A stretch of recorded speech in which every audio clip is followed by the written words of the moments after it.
ওমরা করলে কি কি লাভ হবে? এক নম্বর, ওমরা আল্লাহ তাআলা কোরআনে বলছেন তোমরা ওমরা করো, ওয়া আতিমুল হাজ্জ ওয়াল উমরা, এজন্য আমরা ওমরা করব। দ্বিতীয় নম্বর ফজিলত, নবীজি হজের আগে ওমরা করছে, এজন্য আমিও ওমরা করব। তৃতীয় নম্বর, যেই ব্যক্তি ওমরা করবে ওই ব্যক্তি নবীজি বলছেন সে যেন আমার সাথে সাক্ষাৎ করলো, সুবহানাল্লাহ। চতুর্থ নম্বরে ওমরার ফজিলত, যেই ব্যক্তি ওমরা করবে নবীজি বলছেন আমি তাকে সুপারিশ করে জান্নাতে নিয়ে যাব, সুবহানাল্লাহ।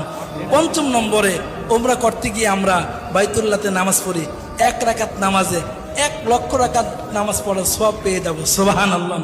6 নম্বর ফজিলত হলো দুনিয়াতে থেকেই জান্নাতি জিনিস এর মধ্যে চুমা দেওয়ার সুযোগ হয়, যেটা হলো আসওয়াদ পাথর, হজরে আসওয়াদ, এর মধ্যে চুমা দেওয়ার সুযোগ হয়। 7 নম্বরে, ওমরা করলে জিন্দেগির গুনাহ মাফ হয়ে যায়। 8 নম্বরে, ওমরা করলে দোয়া কবুল হয়। 9